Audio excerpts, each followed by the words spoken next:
On a fog-softened night in 1966, inside a small Los Angeles recording studio that smelled of cigarette smoke and broken dreams, Nancy Sinatra stood beneath a single amber spotlight. The world saw a blonde icon glowing in go-go boots, but she felt something else tightening around her, a shadow stitched from her father's expectations and a marriage already cracking from within. The microphone glowed, the room whispered, and somewhere behind the glass window, a voice she trusted would soon betray her with words sharp enough to leave scars that no fame could hide. Her eyes looked effortless. It wasn't. Every note she sang carried the weight of being Frank's daughter, every step a silent rebellion against two men who once told her she would never stand on her own. But that night, as fate closed in, Nancy was about to make a choice that would change everything. This is the untold truth of Nancy Sinatra. Welcome to Hollywood Mysteries.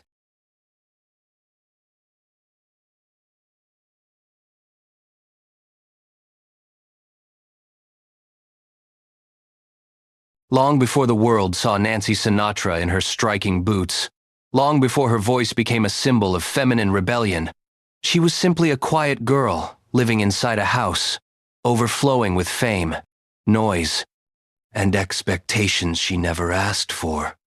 Growing up as the eldest daughter of Frank Sinatra did not mean privilege. It meant pressure, scrutiny, and the terrifying awareness that every mistake she made could echo into headlines she never wrote. Their home in New Jersey looked elegant from the outside. Polished floors, expensive furniture, glamorous visitors. But behind the doors lay an emotional imbalance that shaped her more profoundly than any record contract ever would. Nancy adored her father, yet she feared him too. Frank Sinatra was rarely home, and when he was, the air around him felt electrified, unpredictable. His presence filled every room. His opinions carried the weight of a judge's verdict, and his silence could sting more sharply than anger. From childhood, Nancy learned to watch his face before speaking, to gauge whether his mood was unsafe or forgiving, to measure her worth through the narrow lens of his approval. Her mother, Nancy Barbato, tried to protect her children, but the fractures in their marriage, especially Frank's infidelity, created an atmosphere of tension and whispered arguments that the children inevitably absorbed. Nancy learned early that even love could be conditional. Being Frank's daughter meant she was constantly compared to a man whose talent was considered nearly supernatural. When she hummed around the house, her voice soft and unsteady, relatives would smile politely and say things like, "She has her father's charm but not his pipes."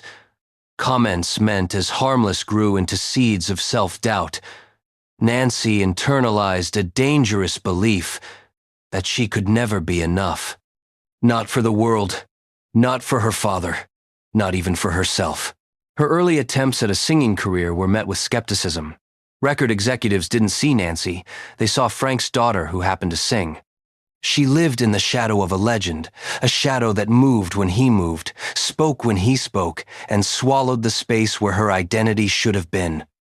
Even Frank, for all his affection, reinforced this without fully realizing it. He worried she wasn't strong enough for the business, and his worries came out in sharp-edged warnings. Every critique cut deeper than he intended. At school, Nancy struggled socially. She was shy, sensitive, and painfully aware of how different her family life was. Other children envied her, mocked her, or avoided her altogether. Teachers expected exceptionalism solely because of her last name. She carried the burden of being watched constantly, even when no one was looking. The feeling of being performative, even in ordinary childhood moments, became a psychological cage. By the time she reached her teenage years, she had started to wear emotional armor, soft smiles, careful posture, a polite quietness that wasn't truly who she was. Inside, she battled the fear of disappointing everyone. Outside, the world assumed she was sheltered and spoiled. Nobody saw the loneliness of living in a household where love existed, but always under rules that were never spoken aloud. When Frank remarried this time to Hollywood icon Ava Gardner, Nancy felt a new kind of displacement. Ava was magnetic, glamorous, adored worldwide. Newspapers called them Hollywood's royal couple. For Nancy, the marriage represented something more intimate, the confirmation that she could be replaced, even in her father's emotional orbit. She admired Ava, yet Ava's presence deepened Nancy's insecurity. How could she compete with a woman who seemed perfect, fearless, unstoppable? Nancy's identity fractured further. She wasn't the star, she wasn't the beauty, she wasn't the diva. She was simply the girl in the corner watching giants argue and reconcile. Music eventually became her outlet, but even then, she couldn't escape judgment. During her first recording sessions, producers whispered that her voice was too small, too breathy, not star material.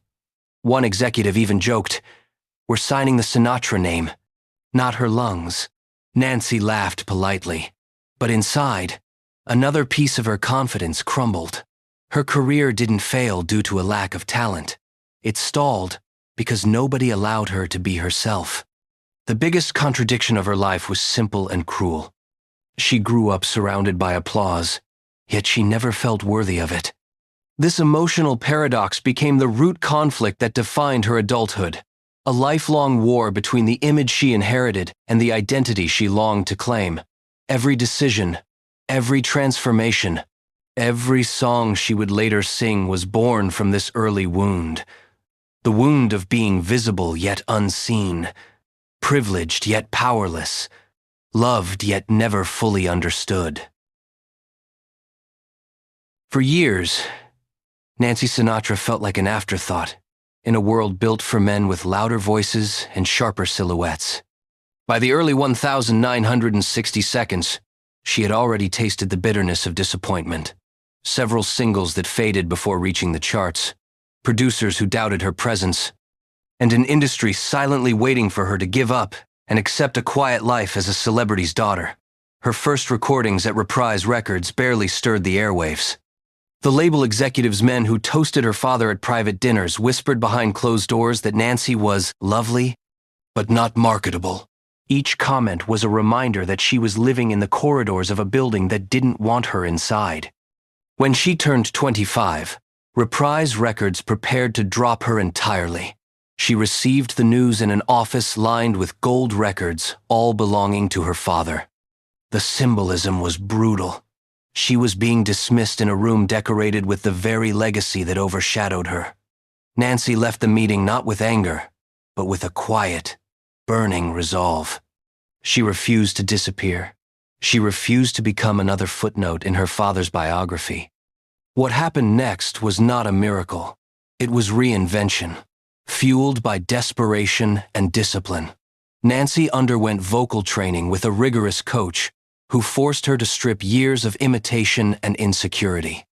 Instead of trying to sound like Frank, she leaned into what was uniquely hers, a soft, breathy tone, layered with controlled sharpness, a voice that could flirt and threaten in the same sentence. She reshaped her sound the way a sculptor rescues a figure from unyielding marble. But the transformation wasn't only vocal. Nancy rebuilt her image from the ground up. Gone was the sweet, demure persona that producers insisted would appeal to middle America. She replaced it with something entirely new, a sharpened, stylish figure in miniskirts, pale lipstick, and knee-high go-go boots that visually snapped with attitude. It wasn't rebellion for shock value, it was a declaration, "I am not hiding anymore." Lee Hazelwood entered her life at the perfect moment. A songwriter and producer with a haunted baritone and a mind that saw the world in offbeat rhythm, Hazelwood recognized something in Nancy that others refused to see. He told her bluntly, "Nancy, you've been singing for everyone but yourself." His honesty cracked open something in her. They began experimenting in the studio, shaping a sound that blended innocence with threat, sugar with venom. Then came the song that would define her era. These boots are made for walkin', and it wasn't written for her. Hazelwood intended it for a man to sing, but Nancy heard the demo and felt an immediate jolt of electricity. The lyrics, sharp, confident, unapologetic, mirrored everything she had been afraid to say aloud. She convinced him, with a mixture of stubbornness and instinct, that the song belonged to a woman. Hazelwood hesitated at first, but when Nancy stepped to the microphone and delivered the opening line, something shifted in the room. The producers froze. The engineers leaned closer. No one had ever heard her sound like that. When the track was released in 1966, it detonated across global radio like a stylish bomb.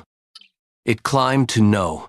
1 inch the US and UK, selling over 1 million copies. The world suddenly saw Nancy differently, not as Frank's daughter, not as a failed singer, but as a figure of confident, feminine power. The boots became iconic. The imagery became cultural currency. Every television show wanted her, every magazine photographed her, every newspaper ran stories about the Sinatra girl who found her fire. But success always extracts a price, and Nancy paid it quietly. The public adored the persona, but few understood the psychological tightrope she walked. The new image demanded perfection. Flawless hair, flawless legs, flawless performance. She maintained a strict routine, hours of choreography practice, exhausting rehearsals, and relentless control over her appearance. Her confidence on-screen came from an off-screen sacrifice of comfort, privacy, and emotional vulnerability. Every interview required her to maintain the persona. Every smile had to be strategic, every word carefully shaped to avoid press misinterpretations. Behind closed doors, she fought exhaustion. The sudden fame brought a tidal wave of letters, adoration mixed with cruel critiques about her body, her voice, her family.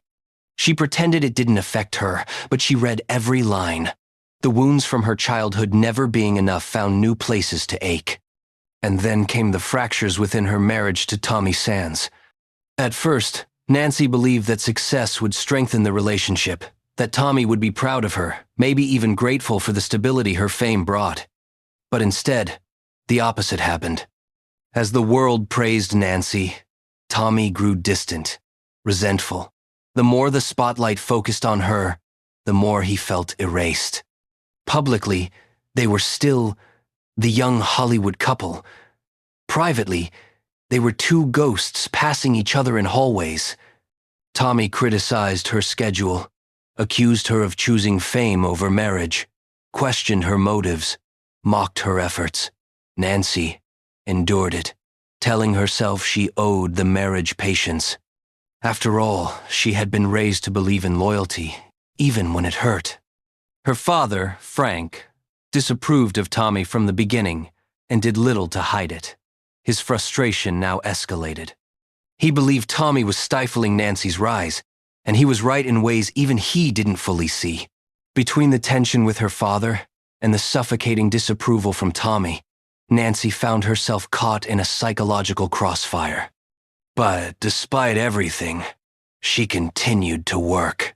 She recorded Sugartown, filmed television specials, toured internationally, and proved that Boots was not a fluke. Her fame expanded, but with every step upward, something within her thinned. She smiled through exhaustion. She defended her husband in public, while he criticized her in private. She balanced a career that demanded boldness with a marriage that punished her for it. Nancy's global rise was dazzling in a scent few could ever claim, but behind the applause lay an unspoken truth. Her success was built not only on reinvention, but on sacrifice. Sacrifice of peace, of privacy, and of the belief that love would protect her. It didn't, and the cost of being strong in public would soon surface in the most painful chapter of her life. In the early days of their relationship, Nancy believed Tommy Sands was a safe harbor. He was handsome, charming, and already famous, a teen idol with a polished smile and a voice that made girls scream. To her, he represented something simple and human at a time when everything in her life felt heavy with expectation. She didn't see the cracks at first. She saw a young man who seemed to understand her longing to be loved for who she was, not for the name she carried. But love, especially in Hollywood, has a way of decaying quietly, like a photograph left too long in the sun. Their marriage began with hope. Nancy was determined to build a normal home, to create the stability she never had growing up. She imagined dinners without tension, conversations without judgment, a husband who would protect rather than compete. She thought Tommy could be that man. But success is a merciless mirror, and it would show her a reflection neither of them expected. After These Boots Are Made for Walkin' launched her into global fame, the dynamic between them shifted. It wasn't a sudden explosion, but a slow erosion, small comments, prolonged silences, glances that carried more resentment than affection. Tommy had once been the star, the name that filled concert halls. Now, he watched as his wife rose higher than he ever had, and something inside him couldn't accept it. He began withdrawing emotionally, retreating into a quiet, simmering frustration. When Nancy came home from rehearsals, energized and hopeful, Tommy responded with muttered criticisms. "You think those boots make you a real singer?" he once said, not looking up from the newspaper. It was a line meant to sound casual, but it hit her like a slap. These weren't the words of a partner. They were the words of someone keeping score. As her fame grew, so did his bitterness. Tommy accused her of changing, of becoming self-centered, of loving the spotlight more than she loved him. But Nancy had not changed. What had changed was the balance of power the world now applauded her while he struggled to maintain relevance. She tried to comfort him, to remind him that fame was unpredictable, that careers had seasons. But reassurance felt like condescension to Tommy, and every attempt to soothe him only deepened the divide. The public saw a glamorous couple. Privately, their home had become a quiet battlefield. Arguments often began with small things, late rehearsals, missed dinners, but quickly transformed into interrogations of her success. "Why do you need to tour again?" he asked one evening, his voice cold. "Isn't one hit enough?" Nancy didn't know how to answer. Music wasn't merely work. It was her escape, her freedom, the one part of her life not dictated by anyone else. She tried explaining this gently, but Tommy didn't hear her. He heard only what threatened him. Nancy had learned from childhood to absorb criticism without reacting, to remain poised even when wounded. That skill now became her armor. She took his words, hid the bruises they caused, and went back to the studio with a smile she no longer felt. But the emotional weight accumulated. Each night, she returned home to a husband who treated her success as a betrayal. Each morning, she left the house feeling a little less steady, a little less certain of herself. The tension did not go unnoticed. Friends whispered concerns. Even her father, Frank Sinatra, who never supported the marriage, became vocal in his disapproval, telling Nancy bluntly that Tommy wasn't capable of supporting a strong woman. Nancy felt pulled in two directions: a husband who needed her to shrink, and a father who demanded she wake up to the truth. She felt exhausted, stretched between loyalty and self-respect. The worst moments, however, came not in arguments but in the quiet. Tommy developed a habit of freezing her out, refusing to speak for hours or even days. The silence was suffocating. It reminded her of childhood, of tiptoeing around her father's unpredictable moods. She realized with a cold shudder that she had married a man who triggered the same wounds she had spent her life trying to bury. The lowest point emerged during a dinner party.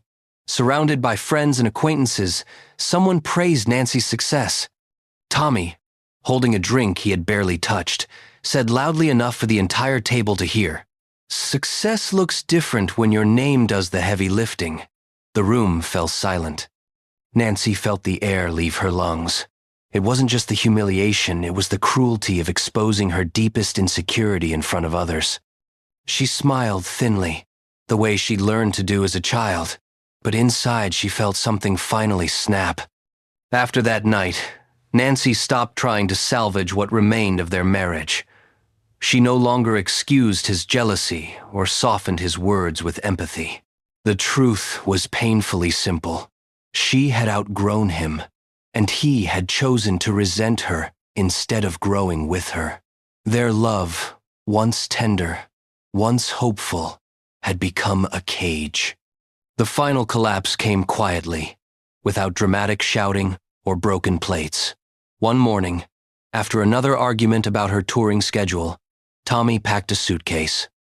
He didn't ask her to beg, and she didn't ask him to stay. Their eyes met briefly, not with hatred, but with the hollow acknowledgement that they had reached the end. The door closed behind him, and the silence he left behind felt somehow lighter than the silence he had carried inside the marriage. Nancy sat alone in the living room, surrounded by photographs from their early days, smiles frozen in time, promises preserved on paper but abandoned in reality. She understood, finally, that love cannot survive resentment, and ambition cannot coexist with someone who fears it. The marriage had lasted 5 years, but the emotional cost felt far greater. It had drained her confidence, eroded her trust, and forced her to confront the deepest wound she carried, the fear that she was only valuable when someone else allowed her to be. But as she looked around the room, her awards, her scripts, her boots lined neatly by the door, she realized something else, something powerful. The collapse of her marriage wasn't just an ending. It was the moment Nancy stopped living for approval, stopped shrinking to preserve someone else's pride, stopped apologizing for her own voice. What began as a love story had become a turning point, and the pain of it would shape the next chapter of her life in ways she could never have predicted. When the door closed on Nancy Sinatra's marriage, it did not slam, it dimmed. For the first time in years, she stood in a home that no longer echoed with criticism or competing egos. But the silence that followed was far from peaceful. Without Tommy's resentment defining her days, Nancy was left alone with a more haunting presence, the accumulated weight of her past. The childhood pressure, the decades of comparison, the emotional bruises she had hidden beneath makeup and stage lights, all of it resurfaced with a strength she hadn't anticipated. Her career continued to grow after the divorce, but the emotional fallout manifested in unexpected ways. The public saw Nancy smiling on television shows, performing with polished confidence. Yet behind the scenes, she found herself increasingly withdrawn, almost fragile. The end of her marriage had not shattered her, but it opened a door she had been holding shut for too long. Anxiety, which she had carefully buried beneath ambition, now pressed in relentlessly. Nancy had spent her life performing under multiple identities. Frank Sinatra's daughter, Tommy Sands' wife, the glamorous woman in go-go boots, the confident starlet who delivered sharp lyrics with a velvet voice. Now, with 2 of those identities stripped away, she felt exposed, vulnerable. There were days she avoided leaving her house, afraid of being recognized not because she disliked the attention, but because she feared being seen without a mask.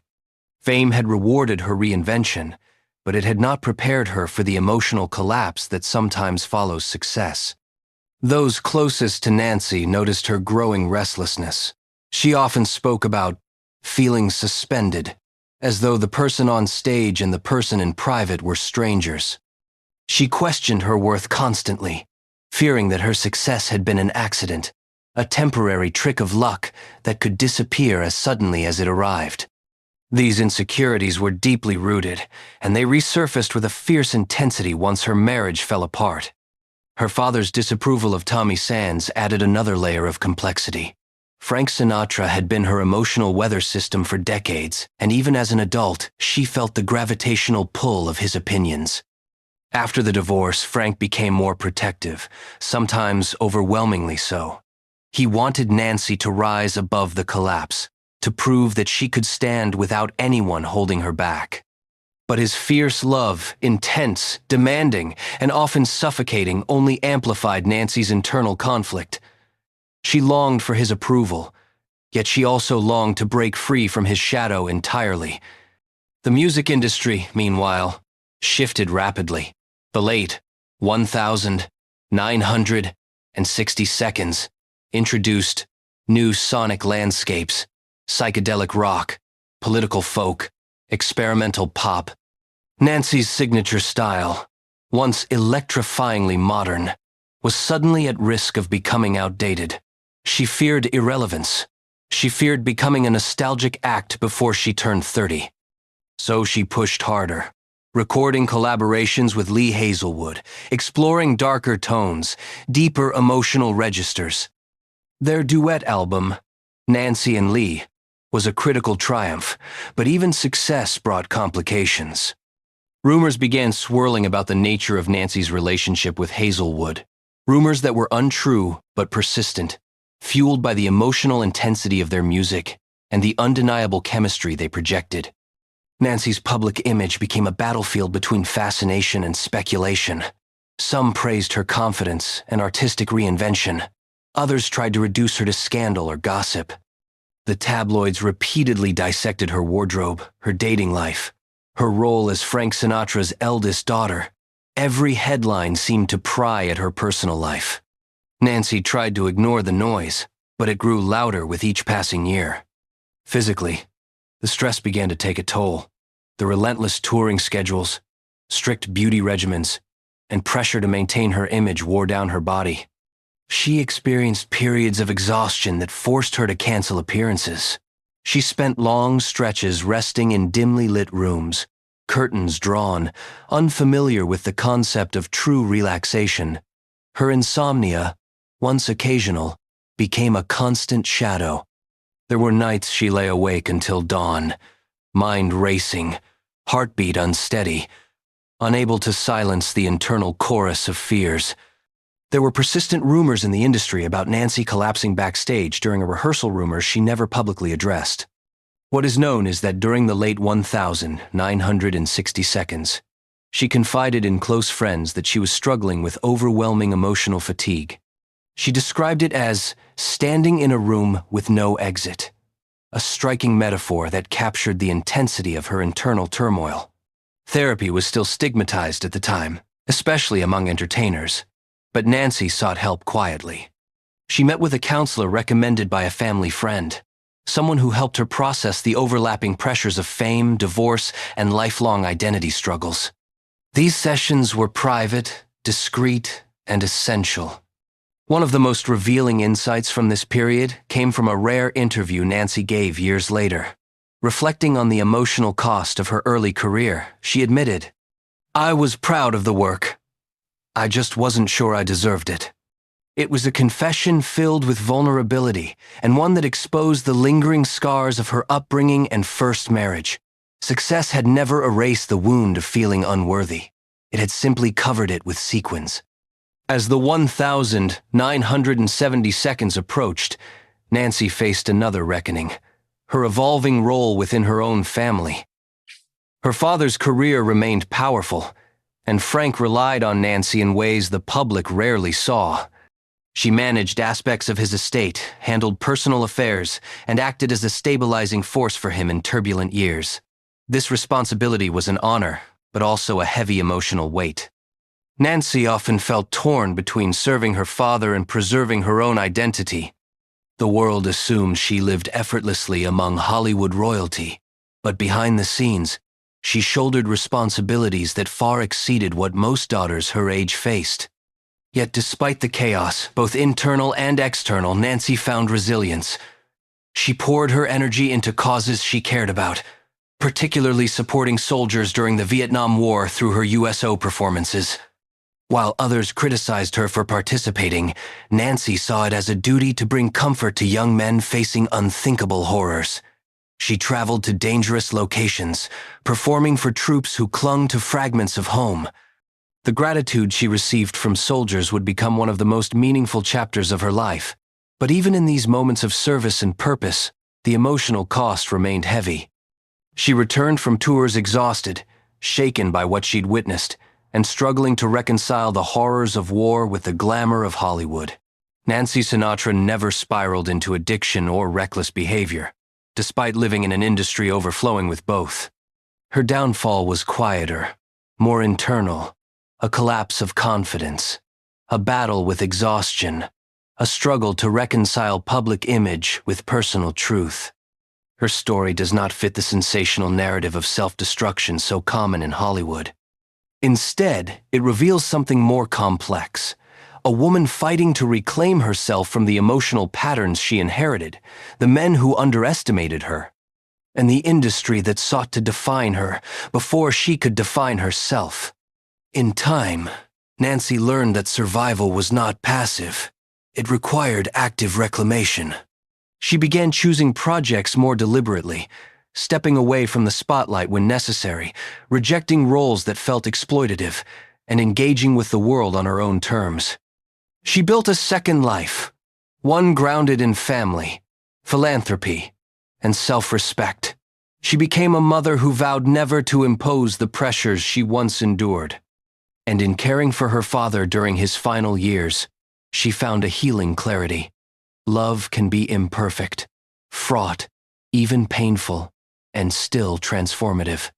Her downfall, then, was not a tragic collapse but a shedding of illusions.